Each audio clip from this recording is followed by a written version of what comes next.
Let's talk about Bobby Baccalieri, also known as Bobby Bacala. Bobby Baccalieri, the last man standing? Well, not the last. But once we meet him in season 2, he's with us for just about the rest of the show. Though when we meet him, while he is standing, he might as well be sitting, with how Tony's speaking down to him. To the victor belongs the spoils. Bobby was a caregiver. How do I know what nodal involvement means? A hunter. I wouldn't use a firearm like this on a deer. It's unsportsmanlike. A husband. A father. I had to read to Sophia for like an hour. She couldn't even handle a Nancy Drew. It was too mysterious. A son. Come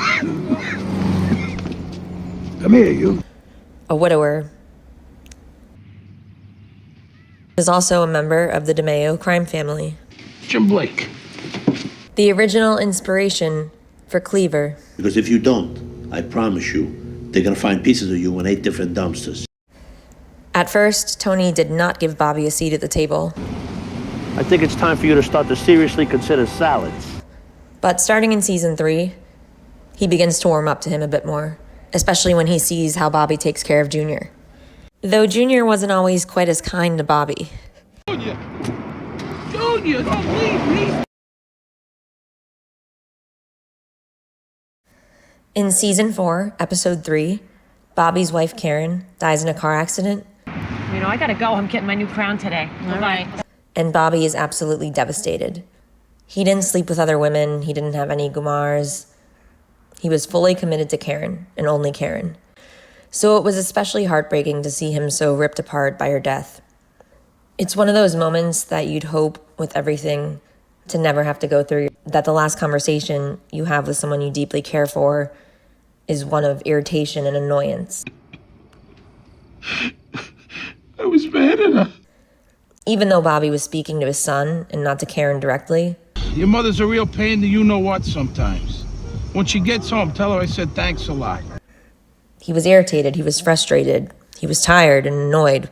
Why do I have to stop at the store? The fact that he saw the accident right up in front of him, so he can picture it all in his mind even more vividly. I imagine he'd go pick up steaks and eggplant at the store every day and twice on Tuesdays if it meant he had another chance to see Karen. How often do you go to the grave? Every day. That's what I miss the most. Talking to her. So on one hand, we know that Janice was manipulative with Bobby and sort of manipulated her way into his heart, you could argue.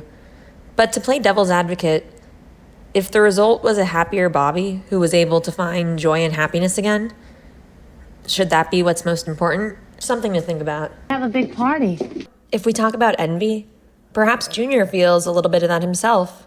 When he gets home after the mistrial with Bobby and Janice, and he sees Bobby and Janice having a good old time together. Now, granted, Junior knows about Janice's history with men, cough, cough, Richie Aprile, but there may be some jealousy mixed in there as well, just in terms of him wishing he could have his own companion. They beat prison, and for what?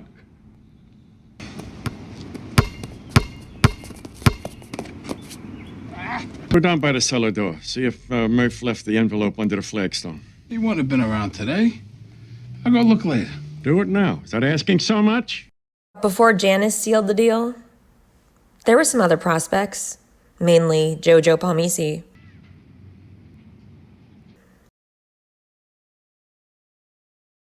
To be clear, he likes a Spitfire type, but not when they only spit fire, or when fire's their main ingredient. But Bobby sure can spit fire too, when the situation calls for it, or other methods of intimidation. To waste my votes on somebody like Dick Hoffman, I might as well put a bullet in my head. Here, here, and here. My baby was on that ride, my wife.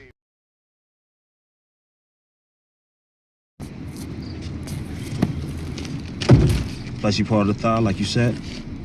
It's only 7,000 here. I said 8. 8 grand the whole set, huh? 7,000's all I got. I don't want to know when it's coming. You decide. You probably don't even hear it when it happens, right? I'm going to come back to this a little later in the video with a special surprise guest. Where are you going? It's not bad enough you wake me in the middle of the night. I gotta get my balls broken too? He always, or almost always, stuck up for himself a little bit. Like, for example, in For All Debts Public and Private, when Tony asks him if he's ready for the promotion, he says, I think it should have happened sooner. and I think that Tony was taken aback for a minute because he wasn't expecting a response like that. Then, of course, there's also when Bobby punches Tony. Witty schlong and change my house. Don't do it.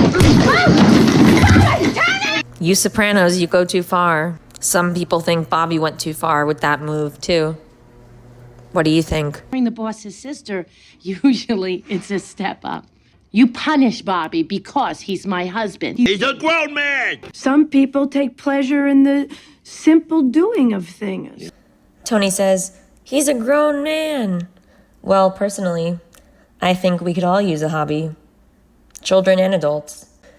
Just like Dr. Melfi said, some people take pleasure in the simple doing of things. Like Bobby here with his model trains. Perhaps Tony was a little envious of that. There's a scene in Soprano home movies where Tony and Bobby pull off the highway and then they pull into a wooded area.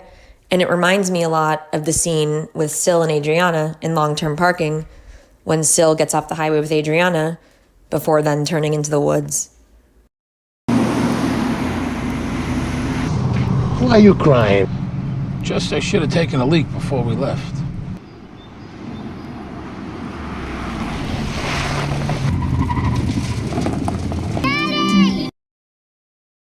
Bobby wasn't always a sweetheart. He could be influenced by others, like in Chasing It, Season 6, Episode 16, where he encourages Tony to tell Hesh to go fuck himself with the $200K that Tony owed Hesh. Should tell him to go fuck himself for his $200K. And what's he gonna do about it? So? Buddha? Appeasement don't work.